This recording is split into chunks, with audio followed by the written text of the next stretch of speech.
A paz do Senhor, amados irmãos, que maravilha estarmos juntos aqui mais uma semana para darmos continuidade aos nossos estudos das lições bíblicas da Escola Dominical, classe adultos. Na ocasião, estudaremos a lição de número 6, que tem por título Uma Igreja Não Conivente com a Mentira. Estudo eclesiológico, estudo no livro de Atos dos Apóstolos, tendo como base o livro de Atos dos Apóstolos, mas, claro, fazendo referência e trazendo outros textos das Escrituras Sagradas para embasar as nossas colocações aqui. É um vídeo subsidiário, um vídeo com comentários subordinados tanto ao livro de apoio das lições trimestrais, no caso o terceiro trimestre, como também de acordo com os tópicos e pontos abordados pelo pastor José Gonçalves, o comentarista do trimestre. Antes de darmos início, façamos a nossa oração. Pai Santo, nós te damos graças por este momento. Queremos te pedir que o Senhor nos dê o discernimento e sabedoria do alto para compreendermos a tua palavra. Pai, abençoa cada um dos meus irmãos e a mim. É o que nós te pedimos em nome de Jesus. Amém. Lição de número 6, uma igreja não conivente com a mentira.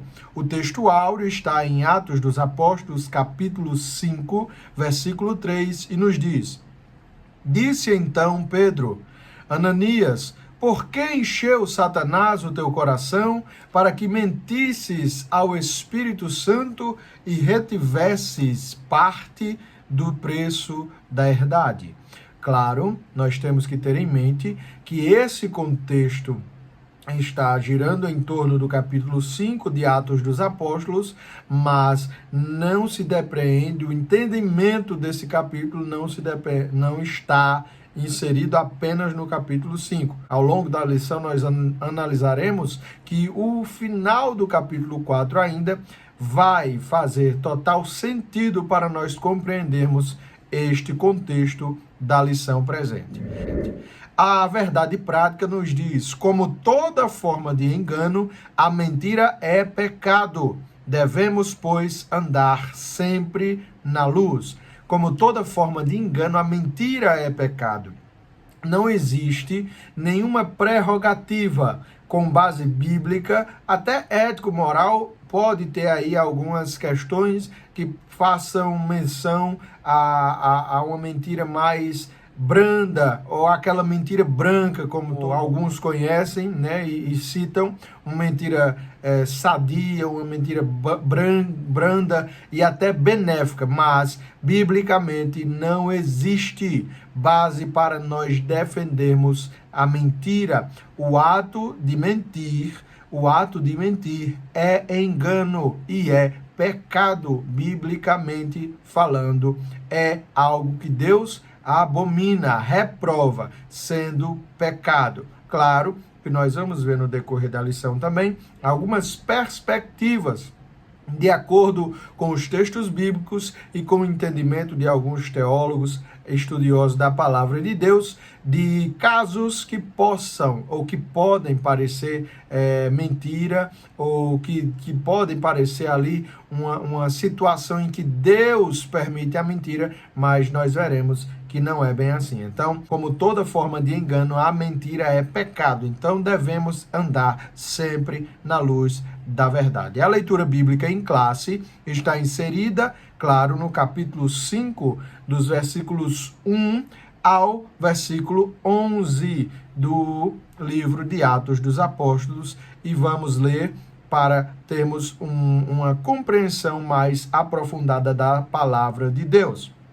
Mas um certo varão, chamado Ananias, com Safira, sua mulher, vendeu uma propriedade e reteve parte do preço, sabendo também sua mulher. E levando uma parte, a depositou aos pés dos apóstolos. Disse então Pedro: Ananias, por que encheu Satanás o teu coração para que mentisses ao Espírito Santo e retivesses parte do preço da herdade? Guardando-a não ficava para ti, e vendida não estava em teu poder? Porque formaste este desígnio em teu coração? Não mentiste aos homens, mas a Deus. E Ananias, ouvindo estas palavras, caiu e expirou. E um grande temor veio sobre todos os que isto ouviram. E levantando-se os jovens, cobriram o morto e, transportando-o para fora, o sepultaram. E passando um espaço quase de 3 horas, entrou também sua mulher, não sabendo o que havia acontecido. E disse-lhe Pedro: Dize-me, vendeste, portanto, aquela herdade? E ela disse: Sim, portanto. Então Pedro lhe disse: Por que é que entre vós vos concertastes para tentar o Espírito do Senhor? Eis aí à porta os pés dos que sepultam, ou dos que sepultaram o teu marido, e também te levarão a ti. E logo caiu aos seus pés e expirou. E entrando os jovens, acharam-na morta e a sepultaram junto de seu marido.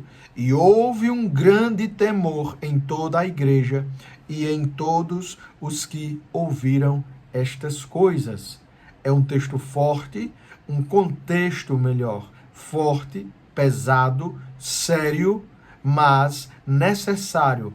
Não à toa, Lucas, que é o autor do livro de Atos dos Apóstolos, não apenas como historiador, mas como teólogo, nos trouxe ensinamentos e ainda nos traz pela Bíblia Sagrada ensinamentos importantes acerca do engano. E se nós lembrarmos o que a palavra de Deus nos fala sobre aqueles que enganam, aquele que usa de engano, ele não permanece na congregação dos justos. Ah, irmão Nil, mas eu sei de casos de pessoas que estão vivendo uma vida de engano, uma vida em duplicidade, uma vida errada, mas continuam dentro da casa de Deus. Sim, mas Deus não se deixa zombar. De Deus ninguém escarnece. Uma hora a conta chega. Isso que ocorreu com Ananias e Safira foi um exemplo ali quase que imediato para que Deus pudesse usar ali eles dois como exemplo. E no final, no versículo 11, nós vamos ver que a Bíblia nos diz que um grande temor estava ali, houve em toda a igreja e também nos que estavam de fora, mas ainda que não seja imediato, como foi no caso de Ananias e Safira, nós sabemos que o salário do pecado é a morte. E se a mentira é pecado, também há esta prerrogativa de que pode gerar a morte para quem mente. Se você analisar as escrituras bíblicas, você vai ver que ainda que Deus não enviasse ali a condenação, a consequência do pecado de alguém ou que alguém cometia, mas essa consequência vinha. Ainda que com arrependimento, ainda que Deus viesse a perdoar, há alguns resquícios, como no caso do próprio Davi, alguns resquícios ainda perduravam, porque há pecados que geram um embrólio tão grande, uma consequência tão grande, que ainda que Deus nos perdoe, que nós estejamos de novo sob o cuidado de Deus, o perdão dele, há resquícios ainda. Um exemplo é o próprio adultério. A própria mentira, no caso de um conjugal, um adultério, às vezes a mácula, a mancha no casamento, ainda que o cônjuge, o que foi traído, perdoe, mas a mancha, a mágoa, às vezes ainda uma certa lembrança ruim perdura e às vezes até o fim da vida, ainda que tenha ocorrido o perdão, ainda que tenha havido o perdão, mas são consequências que ficam. Então, nós aprendemos, claro, com o caso de Ananias e Safira, que não podemos usar de engano dentro da casa de Deus e também fora com a nossa conduta cristã, dando bom testemunho. Os objetivos da nossa lição, como sempre apresentados na nossa revista da Escola Dominical, são 3. Primeiro, apresentar a origem da mentira como estratégia de Satanás para enganar os crentes. Segundo, mostrar que mentir é uma escolha moral e que todo crente deve rejeitar o engano. E 3, valorizar a santidade da igreja e a necessidade de viver em verdade diante de Deus. A introdução da nossa lição nos diz o seguinte: um casal aparentemente despretensioso achou que podia lucrar às custas da santidade da igreja. Ao combinarem um ardil para enganar os apóstolos, Ananias e Safira estavam, na verdade, a serviço do diabo, o pai da mentira. Nesta lição, aprenderemos que é possível um crente não vigilante estar a serviço do diabo em vez de agir em favor do reino de Deus. Foi isso o que aconteceu com Ananias e Safira. Tentaram obter lucro negociando valores do reino. Como crentes, não podemos usar de engano, porque Deus sonda os corações. Cabe, portanto, a nós nos afastarmos do pecado pelo temor do Senhor. É evidente que já nos textos bíblicos nós vemos a menção sobre afastar-se, abandonar o pecado. E se nós pegarmos o termo grego potitemai, que é abandonar, nós temos um entendimento de que é algo que nós devemos pôr longe, colocar à distância, afastar de nós. Por isso que a Bíblia, quando nos ensina a respeito de nós nos afastarmos do erro, nos afastarmos do pecado, ou nos traz a ideia de que nós devemos afastar, pôr longe, colocar à distância de nós todo tipo de erro, todo tipo de pecado, todo tipo de engano. Do mesmo modo ocorre quando alguém afasta-se de Deus, se coloca longe de Deus para praticar o pecado. É uma via de mão dupla. Se eu me afasto de Deus, obviamente eu estou me aproximando do erro, do pecado, da impiedade, da iniquidade, de toda forma de engano, da mentira, como a lição nos traz. Do mesmo modo que se eu me afasto da mentira, do engano, do pecado, da iniquidade, das transgressões, do erro em si, eu estou automaticamente me aproximando de Deus, porque são dois únicos caminhos. Nós sabemos que o caminho da verdade é Jesus. Ele mesmo diz em João 14:6, eu sou o caminho e a verdade e a vida. Então, o caminho da verdade é um, mas também há o caminho do engano. A Bíblia nos ensina, nos fala, tanto no Antigo quanto no Novo Testamento, sobre caminhos que levam à morte. Há caminhos que para o homem parecem bons, mas no final são caminhos de morte, são caminhos de erro, são caminhos de iniquidade, de pecado.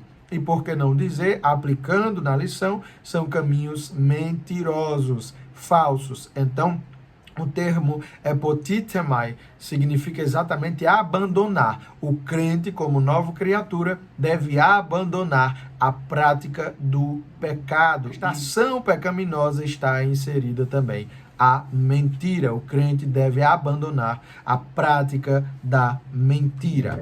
Tópico 1, o diabo, o pai da mentira. Ponto 1, é da natureza satânica mentir. Conforme a Bíblia Sagrada, a mentira não é apenas um pecado, mas a principal manifestação da malignidade de Satanás, o pai da mentira. Satanás enganou a humanidade e fez com que a mentira se tornasse uma prática comum entre os homens. Mesmo estando ciente da presença de Deus na vida dos apóstolos, Ananias cedeu à cobiça do dinheiro e mentiu, revelando a natureza caída do ser humano. Claro que nós sabemos, nós que lemos a Bíblia Sagrada, meditamos nas Santas Escrituras, nós sabemos que o diabo é o pai da mentira, porque ele foi aquele ardiloso, ou o primeiro que usou da mentira para enganar outro. E nós vemos, num contexto até mesmo literário, ou nos dicionários, que o ato de mentir, ou a mentira em si, é todo ato, toda ação que faz com que alguém engane outra pessoa, buscando ali um proveito próprio ou até mesmo um mal para aquela pessoa que está sendo alvo de mentira. Então, nós vemos que quando Satanás, ali em Gênesis, engana Eva, ele estava realmente deturpando a verdade de Deus, dizendo que eles não morreriam, dizendo que não era bem assim o que Deus tinha dito. Ele tanto deturpou a verdade de Deus, como também usou a prerrogativa da mentira, usou a mentira para enganar a Eva, trazendo assim uma consequência maléfica a ela, que atingiu não somente ela, mas também Adão, os dois primeiros habitantes do mundo, o Adão e Eva. Então nós vemos nesse contexto que Satanás, ele é o pai da mentira, porque sempre ele agiu dessa forma. Por isso que Jesus disse que quando ele mente, ele fala do que lhe é próprio. Então, a principal manifestação da malignidade de Satanás é exatamente a mentira. Ponto 2. A mentira como um ardil maligno. A mentira se espalhou entre os homens e gerou vários sentimentos pecaminosos, como ganância, soberba, exaltação, orgulho, entre outros. Conforme a gente vê em Filipenses, capítulo 2, versículo 3, a Bíblia Sagrada nos diz exatamente assim: nada façais por contenda ou por vanglória, mas por humildade, cada um considere os outros superiores a si mesmo. Paulo fala isso dando o contraponto exatamente àqueles sentimentos que Satanás aflora ou atiça dentro do ser humano: a ganância, a soberba, o sentimento de altivez, a exaltação, o orgulho. São esses sentimentos que Satanás sempre visa trabalhar neles para que o ser humano possa de algum modo cair, possa de algum modo ceder. Mas a Bíblia nos ensina que nós devemos resistir ao diabo e ele fugirá de nós. Mas antes de resistir ao diabo, a Bíblia diz: sujeitai-vos, pois, a Deus. Sujeitai-vos, pois, a Deus. Sujeitando-nos a Deus é o primeiro passo que nós devemos dar para que assim possamos resistir ao diabo, para que ele venha a fugir de nós. Não é apenas resistir por resistir, mas sujeitando-nos a Deus, nós estamos dando o primeiro passo para conseguirmos resistir ao diabo, para que ele possa fugir de nós. Ananias não queria entregar todo o dinheiro devido à avareza, tá aí outro sentimento.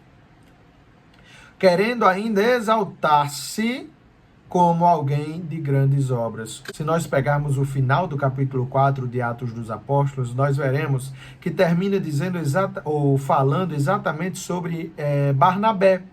O Barnabé, que na verdade o seu nome é José.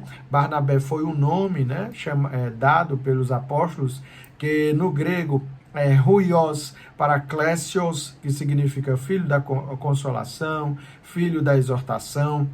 Então, pela característica, pelo caráter de Barnabé, ele recebeu esse apelido, por assim dizer, de Barnabé, mas o seu nome é José. Então, esse José, o Barnabé, ele deu um exemplo salutar, um exemplo louvável, né? Ele vendeu as suas posses e depositou tudo direitinho aos pés dos apóstolos. Então, é esse o final do capítulo 4. E vendo essas ações, não somente Barnabé, mas outros também realizaram tais coisas, mas Lucas resolveu constar o exemplo em Atos dos Apóstolos, resolveu relatar o exemplo de Barnabé justamente para contrapor com o exemplo de Ananias e Safira. Por isso que ele usa a conjunção adversativa, mas ele dá o exemplo de Barnabé, que foi um exemplo louvável, um exemplo que ficou registrado nas Santas Escrituras, e ele diz, mas,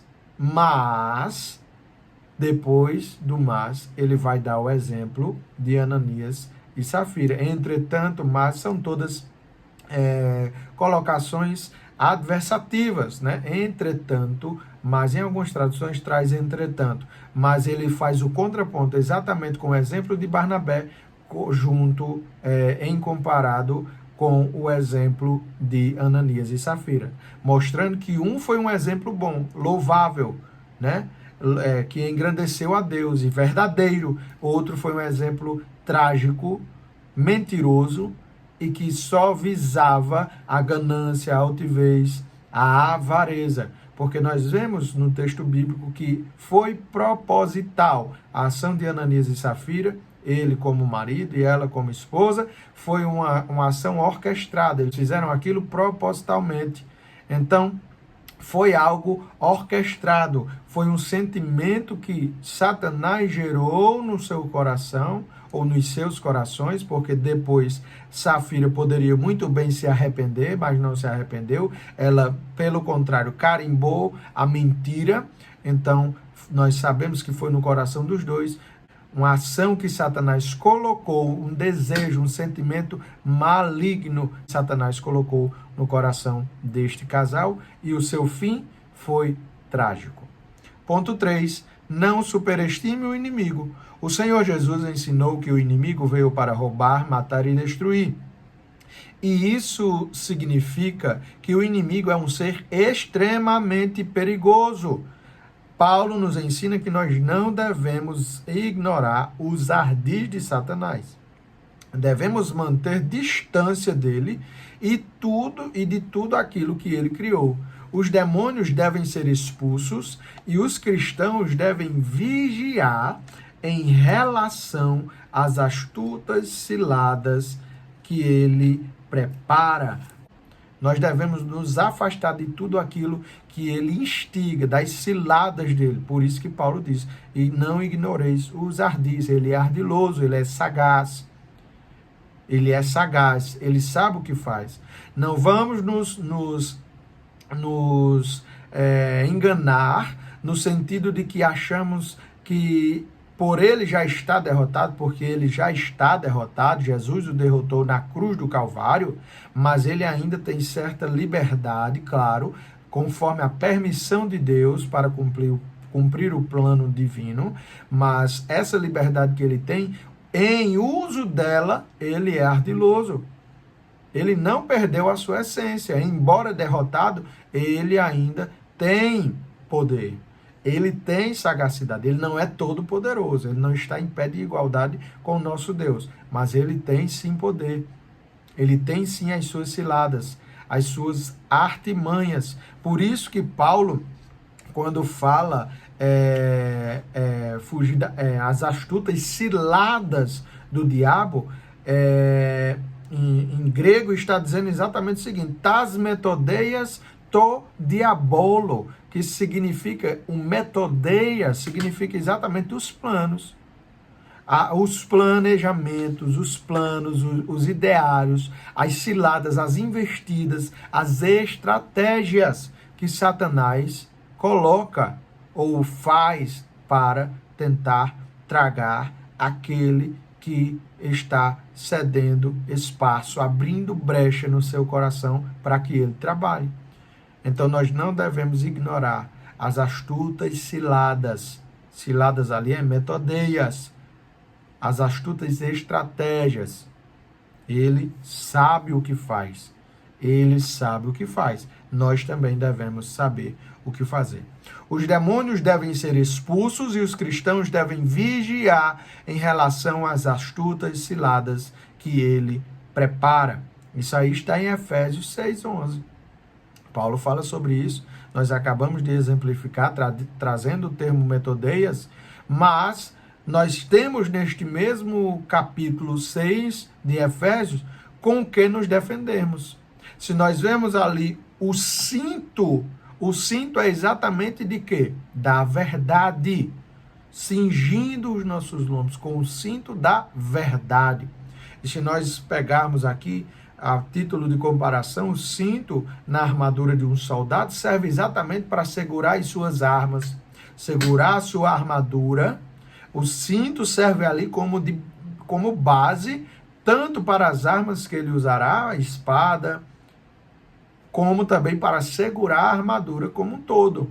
Então, o cinto da verdade deve ser principalmente usado também com as outras armaduras, que elas se complementam ali, no capítulo 6 de Efésios, deve ser usado o cinto da verdade, juntamente com as outras armaduras, para que nós possamos estar armados ou vestidos, revestidos desta armadura, para que possamos resistir ao diabo, vencendo ou não caindo nas suas astutas ciladas. Somente com o cinto da verdade é que nós combatemos os dardos inflamados das mentiras de Satanás. Somente com o cinto da verdade é que nós combatemos as ardilosas ciladas do mentiroso, pai da mentira, Satanás. A visão geral do tópico 1 nos diz: Satanás é a origem do engano e usa a mentira para afastar as pessoas de Deus. Tópico 2, o cristão e a mentira. Ponto 1, mentir é uma escolha. Será, irmão Nil, mentir é escolha? Será que pela minha natureza pecaminosa, pelas circunstâncias, eu tenho que mentir? Não, você escolhe se mente ou não.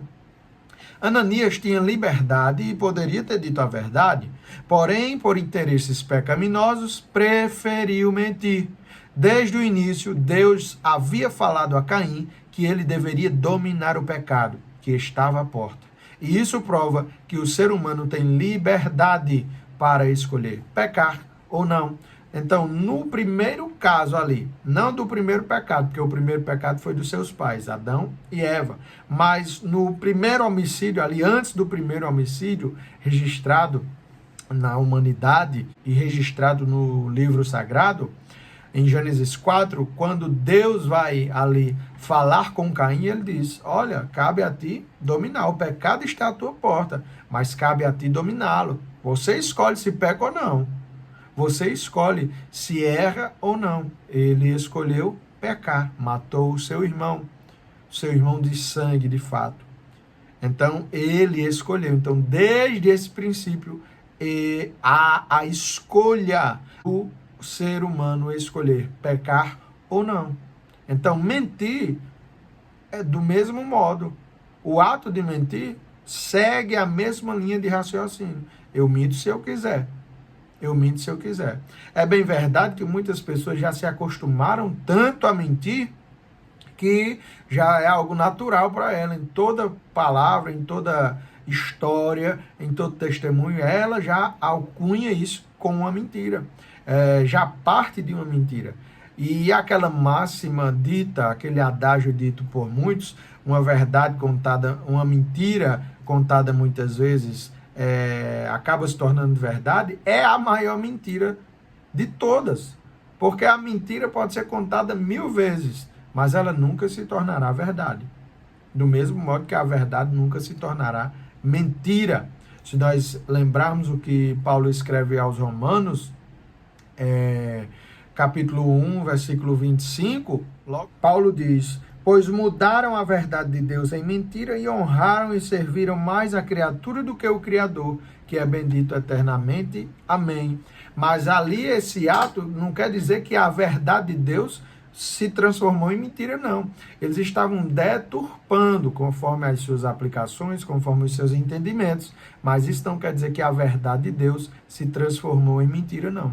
Pelo contrário, a verdade de Deus é sempre eterna, porque Deus é verdadeiro em sua essência. O próprio Jesus, que é Deus, disse: eu sou o caminho e a verdade e a vida. Ponto 2, atraídos pela mentira. Ao que tudo indica, Ananias e Safira foram atraídos pelo desejo de serem reconhecidos, como Barnabé havia sido. Desde o início, Satanás colocou no coração do ser humano o desejo de querer ser reconhecido e, dessa forma, exibir-se diante dos homens. É uma das maiores tentações existentes. Nós sabemos que a inveja geralmente anda de mãos dadas com a mentira, porque sempre um invejoso vai dizer que não é invejoso, então ele já está mentindo. Porém, se nós analisarmos o texto bíblico, nós veremos que fica claro que a intenção de Ananias e Safira foi exatamente ter ou agir igual como Barnabé agiu. Igual como José, chamado Barnabé, agiu. Fazer o que ele fez, doando ali. Só que o sentimento de Barnabé era verdadeiro. Foi verdadeiro. Ele agiu verdadeiramente, voluntariamente. E o sentimento de Ananias e Safira, não.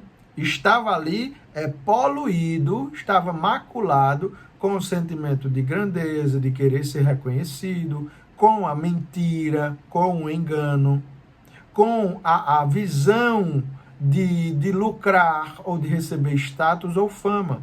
O pastor José Gonçalves vai falar isso no livro de apoio. Então, ainda que a ação que eles tenham tido de vender o que era seu e dar, ainda que uma parte para os apóstolos, o sentimento que moveu eles foi um sentimento totalmente pecaminoso, porque não havia verdade. Tudo que não há verdade, consequentemente, tem mentira, e tudo que tem mentira é enganoso, procede do maligno. Procede do maligno, que é o pai da mentira. Então, eles foram atraídos. É tão prova que eles foram atraídos por esse desejo, que Pedro mesmo rechaça eles, dizendo: se vocês não vendessem, continuaria sendo de vocês. E eles não foram obrigados nem a vender e nem dar nada. Eles poderiam muito bem ter chegado, vendido, não dar tudo, mas ter dito: olha aqui, tá, tem 10% do que nós vendemos, nós estamos dando. Tem 5%, tem 20%, tem 50%. Nós ficaremos com 50% e estamos dando 50%. Amém. Seria louvável, porque era uma voluntariedade, não era nada estipulado que os apóstolos estavam pedindo, não. Era uma voluntariedade. As outras lições trataram sobre isso. Mas o problema foi eles mentirem, usarem de engano. Nós vendemos, está aqui tudo. Nós vendemos por X, está aqui tudo. Sendo mentira. Tanto que quando Safira vem, Pedro já confronta ela dizendo: olha, vamos botar aqui que foi 10 mil. Foi 10 mil mesmo que vocês... Foi por 10 mil mesmo que vocês venderam? Foi por 10 mil. Aí Pedro reprova ela também. Por que que vocês deram lugar ao inimigo? Então, eles foram atraídos por esse desejo de mentir, pelo engano, pela avareza. Ponto 3. Mentir tem consequências. Uma das maiores consequências da mentira é a morte espiritual, podendo levar à morte física. Devemos lembrar que quem lidera a igreja é o Espírito Santo. Dessa forma, quem pensa estar mentindo para os homens, está mentindo a Deus e não permanecerá impune. Nós devemos ter em mente isso, que o pecado, ele gera a morte. Quando Satanás mente dizendo a Eva que eles não morreriam, não era ali a morte física, porque depois eles continuaram vivos. A morte em que Deus está falando era a morte espiritual, que ocorreu, que é a distância, o distanciamento de Deus, o afastar-se de Deus. Eles ficaram afastados de Deus, distantes de Deus. Mas Satanás mentiu, porque eles disseram: não é bem assim, mas foi. Eles morreram espiritualmente. Mas a morte espiritual é a primeira. Mas em muitos casos pode ocorrer também a morte física. Infelizmente, nós sabemos de vários casos de pessoas que usaram de engano, que mentiram, que tinham conduta mentirosa, sendo cristãos, que tinham um mau testemunho, que era maculado pela mentira, pelo engano, pelos erros, e foram ali postergando o arrepender-se e acabaram morrendo fisicamente, perdendo a vida, tendo a sua finitude aqui. Mas a Bíblia nos ensina que aquele que confessa a sua iniquidade, o seu pecado, e deixa, alcança misericórdia. A visão geral do tópico 2 nos diz: o crente deve rejeitar toda falsidade, pois a mentira compromete seu testemunho e comunhão com Deus. Tópico 3, a igreja que repele a mentira. Ponto 1, uma igreja temente. O julgamento de Ananias e Safira foi uma grande demonstração do juízo de Deus contra a mentira, e isso fez com que a igreja entendesse que Deus é santo e conduz literalmente sua obra na terra.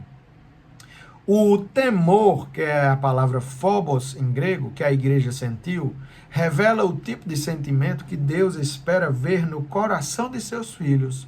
Dessa forma, cada filho de Deus deve entender que o corpo de Cristo, a igreja, é santo e ninguém deve escarnecer de Deus e da sua obra. A Bíblia Sagrada vai nos dizer em Gálatas 6 que Deus não se deixa escarnecer. De Deus ninguém zomba. Aquilo que o homem semear, aquilo que o homem plantar, ele vai colher também. O temor do versículo 11 do capítulo da leitura bíblica em clássico, capítulo 5, o temor ali não é um simples medo, não é um mero medo, um terror, não. É um respeito, uma reverência. A palavra phobos, claro, ela tem essa colocação de medo literal, um terror, um pavor, mas também traz um sentido na sua colocação de reverência, um respeito. Respeito e reverência foi o que houve ali nos crentes que assistiram àquela cena trágica. Ponto 2. Uma igreja forte. Quando há amor, reverência e santidade no seio da igreja, o poder de Deus se manifestará constantemente entre seu povo. A igreja primitiva obedeceu aos mandamentos dados pelo Senhor Jesus, manteve-se unida em oração, anunciava a Cristo em suas mensagens e compartilhava o amor de Deus entre todos. Dessa forma, toda a comunidade cristã que mantiver esse padrão de conduta será genuinamente guiada por Deus e viverá as maravilhas que Deus tem preparado para o seu povo. Então, ainda que no meio da igreja, já na igreja primitiva, nos seus primeiros meses, por assim dizer, ainda que no seu nascedouro, tendo em vista Atos dos Apóstolos, capítulo 2, tivesse esse tipo de problema, ocorresse esses problemas de pessoas que estavam indo, ainda que instruídas na doutrina dos apóstolos, ainda que vendo os sinais, prodígios, as maravilhas, escolhessem o erro e o pecado, ainda a despeito disso, a igreja continuava unida, a igreja continuava adorando a Deus, pregando a mensagem do Evangelho, continuava compartilhando os seus bens de maneira voluntária, com amor, com temor, de modo que não era motivo de escândalo para a igreja primitiva essas ações. Pelo contrário, Deus era glorificado pela vida dos apóstolos, dos crentes de um modo geral, porque quando havia um erro, uma conduta errada, ocorria algo desse tipo, uma repreensão, o poder de Deus era derramado.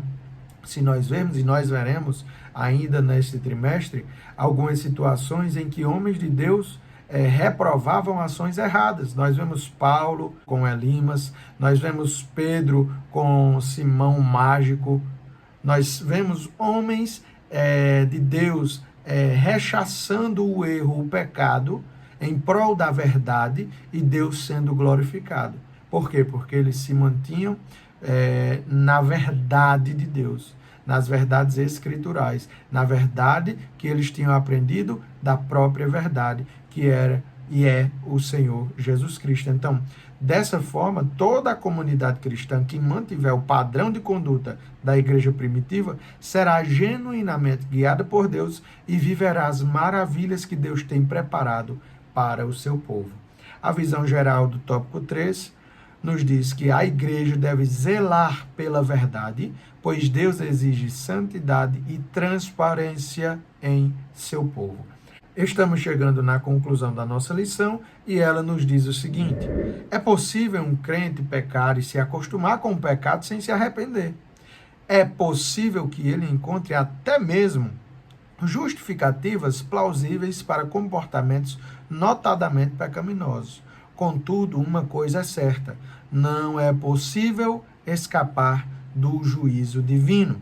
No caso da igreja de Jerusalém, o juízo divino veio de forma rápida e precisa. Contudo, em outros, como no caso de Corinto, o apóstolo Paulo cobrou uma ação enérgica por parte da igreja que havia se tornado tolerante em relação ao comportamento pecaminoso de um crente.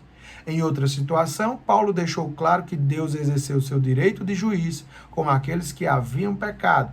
Fica o alerta: ninguém é capaz de enganar a Deus. A máxima da lição hoje é: Deus não se deixa escarnecer.